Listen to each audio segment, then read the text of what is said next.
we've got a fantastic former Giant joining us now from his home. Howard Cross is here, and you can check him out on Giants First and 10 tonight at 6. It's the premiere on MSG Plus, so we're super excited for that. Howard, thanks for getting up with us this morning.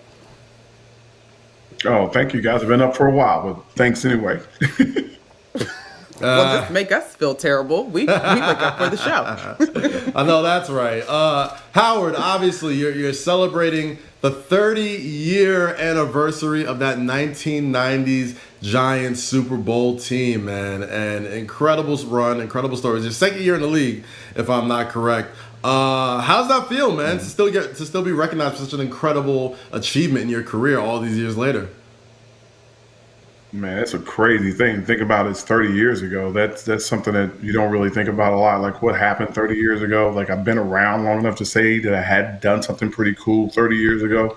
But the Super Bowl itself was the shortest version of it I can give you is that it was the first time that I had been alive, that our world was really in conflict. We were going into the Persian Gulf War. Whitney Houston sang the national anthem, which became a Grammy hit.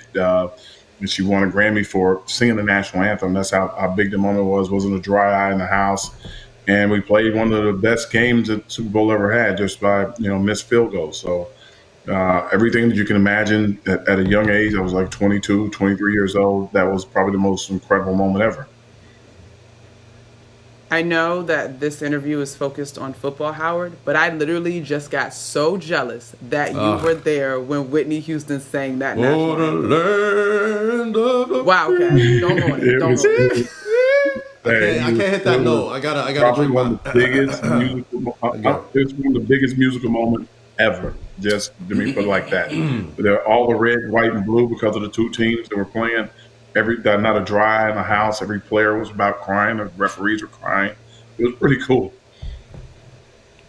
Man, whew, I bet it was cool. All right, currently, Howard, you're one of the Giants broadcasters. We got to talk this team this week. Big matchup, division matchup coming up this weekend against the Eagles. What are the keys to the game as you see it? Well, the biggest thing they got to do is figure out a way not to have any mistakes. Daniel Jones has had a few turnovers, week in and week out. Last week he didn't have a turnover. They won the game. If they can figure out a way to, secure the ball, that will be a big win for them. Defensively, they're playing better and better every week. These guys look like, they could do something if they, had a couple more wins. Fortunately and unfortunately, the division is so bad that they're still in it. If they win this week, they'll be one game out of first place. I mean, we don't call it the NFC least for nothing, but somebody's got to win it, so I ain't mad at it. Daniel Jones has been off and on this entire season. Obviously, the turnovers have become an issue, but there have been flashes of brilliance that we've seen in the past 2 seasons. What are your takeaway thoughts on Danny Dimes so far? I think he benefited last year from Eli being there with him and a calming voice in his ear constantly, and I think this year, due to the pandemic and being on his own, he had to pick up the reins on his own and learn a lot with no one there in his ear to kind of guide him. New coach, new system, no practices until training camp. He's learning on the fly. So he almost gets to have his rookie year 2 years in a row. And this time he gets to do it all by himself. As far as his ability, I think Coach Judge is kind of calming him down. You see him get rid of the ball sometimes now when he needs to, throwing it out of bounds, throwing it away, and he can't be afraid to take a sack. So, and I don't think he's afraid to take a sack. He's from Duke. He got sacked a lot, but he can't be afraid to take a sack in the game. But he's worried about the situation. Just take the sack. Don't try to do too much. Just take the sack. All right, so you mentioned Joe Judge. You mentioned Joe Judge. Deal is a big fan of Joe Judge. We had him on the show earlier. Jason Garrett, though. OC, do you like him as a fit? Jason's growing on me. I will admit, Jason's growing on me. After watching a couple of weeks of playing some really tough defenses and how many players they got involved in the game, involved in the offense, they're starting to grow on me. Like at first, I was like, I love Jason. He's a friend, was a former teammate. I'm like, Jason Garrett. And now that the season's grown on, I can see where he's dynamic in his play calling, how he's got guys all over the field. We have a lot of different guys touching the ball, and you have a lot of different even offensive linemen playing into the game.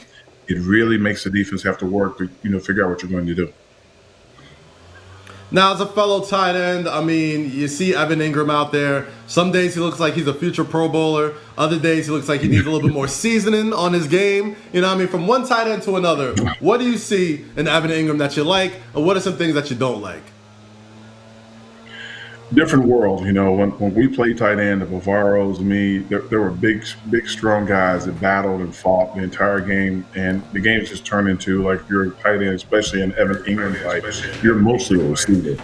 I would say that his focus should be running those routes, catching the ball, being the guy to count on, be the go-to guy.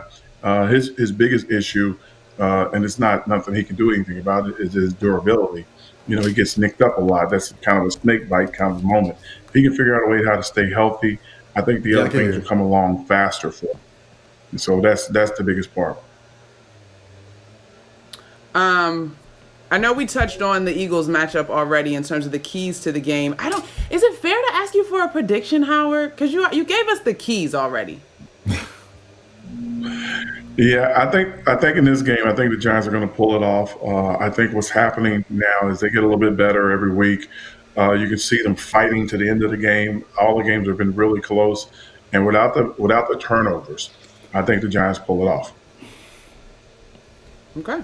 Now, Howard, your son, Howard Cross III, plays at Notre Dame. They pulled off the huge upset last Saturday night against the Clemson Tigers. I know you're a proud pop. I know that crowd, the rushing the field was a little crazy. I got to know, as a dad watching that, you had to go through a roller coaster of emotions, right? It's like, yes, we're happy we won, but oh my gosh, there's a lot of people on the field. Like, what were your thoughts on that? Well, I don't know if you guys have followed Notre Dame. My son had COVID before the season started. It's a long story. I can't even get into it. I'll tell you off camera. But they've had a decent outbreak. They had about 20 plus guys to get COVID. So half of the team almost, especially starters, have already had it. So I think that's one thing that's not comforting, but okay. I think that the fans themselves, I know it's a big moment, but rushing the field, we're like, holy smokes, when we're all watching it. We're like, that's crazy. I think it was funny that Coach Kelly ran into the locker room, though. He was the first one in. I mean, honestly, that might have been the best choice to make at this point. I mean, like, it seems like this thing is everywhere, and it's just craziness. Howard, there's a couple of things you said to me in this interview that have taken me off of track. One being the Whitney Houston performance, and then two, your son and the team.